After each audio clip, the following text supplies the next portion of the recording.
কারণ হলো আমাদের মানুষের মন আসলে খালি, আর এই মন খালি থাকতে পারে না, সেজন্য মন ঘুরে বেড়ায়। বেশিরভাগ মুসলিম সালাত আদায়ের সময় যেগুলো আমরা বলি সেগুলো জানেন। সূরা ফাতিহা, পবিত্র কোরআনের আরো কিছু আয়াত, পবিত্র কোরআনের কয়েকটা ছোট ছোট সূরা, এগুলো আমরা সালাতের সময় বলি।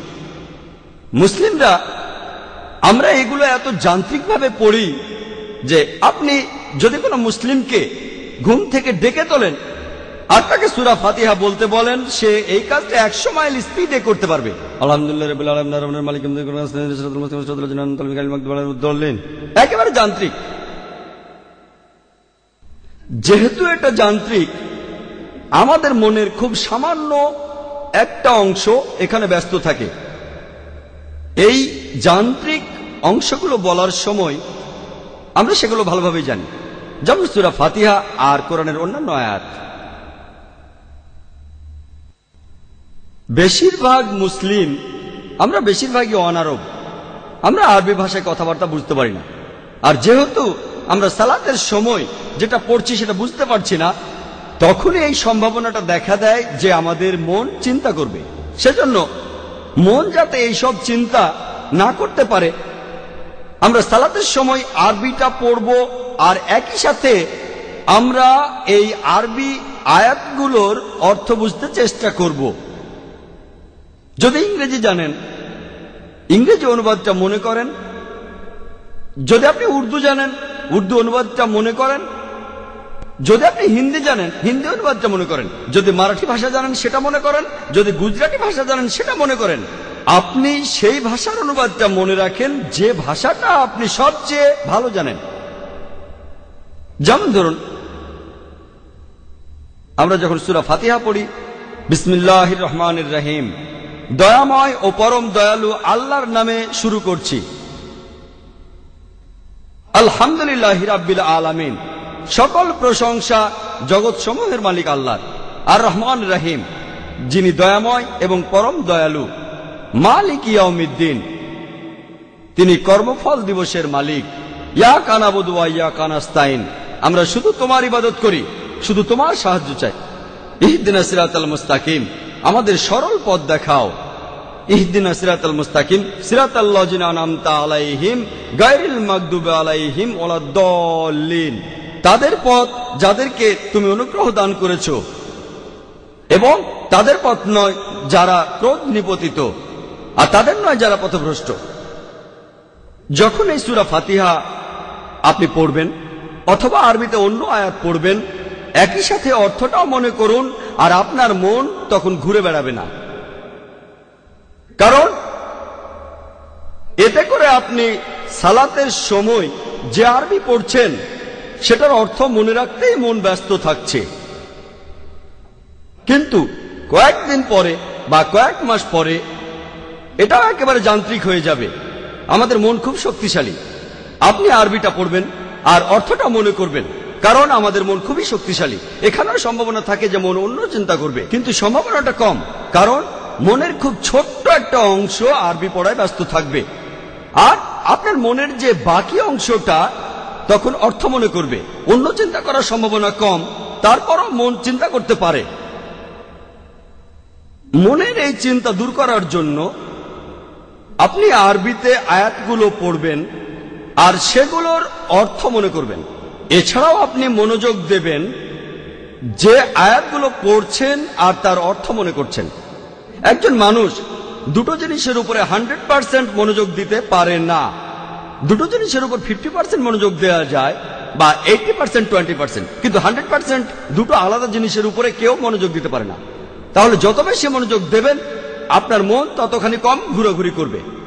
মনের এই ঘোরাঘুরি বন্ধ করতে আমরা আরবি আয়াতগুলো পড়ব, আয়াতের অর্থ বুঝব, আর সেই অর্থের উপর মনোযোগ দেব। তাহলে ইনশাআল্লাহ আমাদের মন ঘোরাঘুরি করবে না। আমার লেকচারের শুরুতে পবিত্র কোরআনের একটা আয়াত বলেছিলাম। সূরা আনকাবুতের 45 নম্বর আয়াতে উল্লেখ করা হয়েছে, বলা হয়েছে, উতলু মা উহিয়া ইলাইকা মিনাল কিতাবি ওয়া আকিমিস সালাতা ইন্নাস সালাতা তানহা আনিল ফাহশাই ওয়াল মুনকার। এর অর্থ আবৃত্তি করো সেই কিতাব হতে যেটা তোমার প্রতি প্রত্যাদেশ করা হয়, এবং নিয়মিত সালাত কায়েম করো, কারণ অবশ্যই সালাত তোমাদের অশ্লীল ও মন্দ কাজ হতে বিরত রাখে। পবিত্রকরণ বলছে যে সালা আপনাকে অশ্লীল ও মন্দ কাজ থেকে বিরত রাখে। আমি আগেও বলেছি, সালা হলো এক ধরনের প্রোগ্রামিং। এই প্রোগ্রামিংটা হলো ন্যায়নিষ্ঠার জন্য। আর আমরা মুসলিমরা দিনে 5 বার সালাতের মাধ্যমে প্রোগ্রামড হই। আমরা আল্লাহর কাছে এ সময় নির্দেশনা চাই, ইহদিনা সিরাতাল মুস্তাকিম, আমাদের সরল পথ দেখাও। আর আল্লাহ সুবহানাহু ওয়া তাআলা এর উত্তর দেন। তিনি আমাদের ন্যায়পরায়ণতার পথে প্রোগ্রাম করেন। যেমন ধরুন, কোন ইমাম সূরা ফাতিহার পরে তিনি পড়তে পারেন সূরা মাইদার 90 নম্বর আয়াত। সেখানে বলা হয়েছে, ইয়া আইয়ুহাল্লাযীনা আমানু, হে মুমিনগণ, ইন্নামাল খামরু ওয়াল মাইসিরু, নিশ্চয়ই মদ এবং জুয়া ঘৃণ্য বস্তু, ওয়াল আনসাব ওয়াল আজলাম, মূর্তি পূজার বেদী এবং ভাগ্য নির্ণয়ক স্বর, রিজকুম মিন আমালি শাইতান, এগুলো সব শয়তানের কাজ। ফাজতানিবু লাআল্লাকুম তুফলিহুন, তোমরা এগুলো বর্জন করো যাতে সফল কাম হতে পারো। এখানে সালাতে আমাদের প্রোগ্রামিং করা হচ্ছে যে আমাদের বাদ দিতে হবে মদ পান করা, জুয়া খেলা, বিভিন্ন মূর্তির পূজা, ভাগ্য গণনা করা, কারণ এগুলো সব শয়তানের কাজ। ইমাম সূরা ফাতিহার পরে পড়তে পারেন সূরা মাইদার 3 নম্বর আয়াত। সেখানে উল্লেখ করা হয়েছে, হুররিমাত আলাইকুমুল মাইতুতু ওয়াদ-দামু ওয়া লাহমুল খিনজির ওয়া মা উহিল্লা লিগাইরিল্লাহ বিহি, তোমাদের জন্য যেসব হারাম করা হয়েছে মৃত পশু, রক্ত, শূকরের মাংস খাওয়া, এবং যে পশু জবাই করার সময় আল্লাহ ছাড়া অন্য কারো নাম নেওয়া হয়েছে। এখানে সালাতের মধ্যে আমাদের প্রোগ্রামিং হচ্ছে আমাদের এই খাবারগুলো খাওয়া উচিত না। এই হারাম খাবারগুলো হলো মৃত জন্তু, রক্ত, শূকরের মাংস খাওয়া, এবং যে পশু জবাই করার সময় আল্লাহ ছাড়া অন্য কারো নাম নেওয়া হয়েছে। আমাদের প্রোগ্রামিং হচ্ছে ন্যায়পরায়ণতার পথে। ইমাম সূরা ফাতিহার পরে তিনি পড়তে পারেন সূরা ইসরার 23 নম্বর ও 24 নম্বর আয়াত। সেখানে বলা হয়েছে যে আল্লাহ সুবহানাহু ওয়া তাআলা তোমাদের নির্দেশ দিয়েছেন তোমরা শুধু তার ইবাদত করো এবং পিতামাতার সহিত সদ্ব্যবহার করো। যদি তাদের একজন অথবা দুজনেই বার্ধক্যে উপনীত হয়, তাদের কোন রকম ধমক দিও না, এমনকি উফ শব্দটাও বলো না, বরং তাদের সাথে সম্মান করে কথা বলো এবং মমতা দিয়ে তাদের সাথে ব্যবহার করো। আর আল্লাহর কাছে প্রার্থনা করো, তাদের প্রতি দয়া করো, যেভাবে তারা শৈশবে আমাকে লালন করেছেন। আমরা প্রোগ্রামিং হচ্ছি যে বাবা মায়ের সাথে ভালো ব্যবহার করতে হবে। আর যদি তাদের কেউ একজন অথবা দুজনেই বৃদ্ধ হয়ে যায়, তবুও আপনি তাদেরকে উফ শব্দটা বলতে পারবেন না।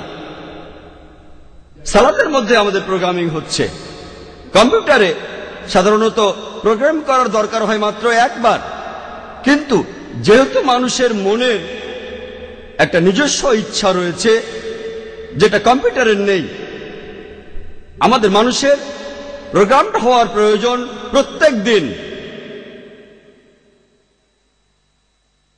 কারণ আমরা আমাদের চারপাশে প্রত্যেক দিন অনেক খারাপ কাজ দেখি। মেয়েদের উত্ত্যক্ত করা, ঘুষ দেয়া, প্রতারণা, চুরি করা, মদ পান করা, মাদকাসক্তি, উৎপীড়ন করা। সম্ভাবনা খুব বেশি থাকে যে আমাদের প্রোগ্রামিংটা নষ্ট হয়ে যেতে পারে। এজন্য প্রত্যেক দিন সালাতের মাধ্যমে আমাদের প্রোগ্রামিং করা হচ্ছে যাতে করে আমরা সিরাতাল মুস্তাকিমে থাকতে পারি, সরল পথে থাকতে পারি। কিছু মানুষ বলতে পারে যে কেন দিনে একবার সালাত কায়েম করেন না, কেন এই কাজটা দিনে 5 বার করেন? শরীর সুস্থ রাখার জন্য আমাদের দিনে কমপক্ষে 3 বার খাওয়ার দরকার হয়। যদি দিনে একবার খান তাহলে আপনার শরীর খুব একটা স্বাস্থ্যবান হবে না। একইভাবে শরীরের আত্মার জন্য আমাদের দরকার কমপক্ষে দিনে 5 বার প্রোগ্রামিং করা, দিনে 5 বার সালাত আদায়। একবার আদায় করা যথেষ্ট নয়। আর এই কারণেই মুসলিমরা দিনে 5 বার সালা আদায় করি। ইহুদিরা তারা তাদের প্রার্থনা করে প্রত্যেক দিন 3 বার। এই কথাটার উল্লেখ আছে ওল্ড টেস্টামেন্টে বুক অব ড্যানিয়েলস 6 নম্বর অধ্যায় 10 অনুচ্ছেদ। মুসলিমরা আমরা প্রত্যেক দিন কমপক্ষে 5 বার সালাহ আদায় করি, প্রত্যেক দিন। আমাদের এই নির্দেশ দিয়েছেন আল্লাহ সুবহানাহু ওয়া তাআলা, আর এই আদেশ প্রযোজ্য সব মুসলিমদের জন্য। পবিত্র কোরআনে বলা হয়েছে, সূরা হুদের 114 নম্বর আয়াতে উল্লেখ করা হয়েছে, সূরা ইসরার 78 নম্বর আয়াতে উল্লেখ করা হয়েছে, সূরা তাহার 130 নম্বর আয়াতে উল্লেখ করা হয়েছে, এবং সূরা রুমের 17 নম্বর আয়াত ও 18 নম্বর আয়াতে উল্লেখ করা হয়েছে। আর পবিত্র কোরআনের এই আয়াতগুলোতে আল্লাহ মানুষকে নির্দেশ দিয়েছেন দিনে 5 বার সালাহ আদায় করার জন্য। যে 5 ওয়াক্ত সালাহ আমরা মুসলিমরা আদায় করব,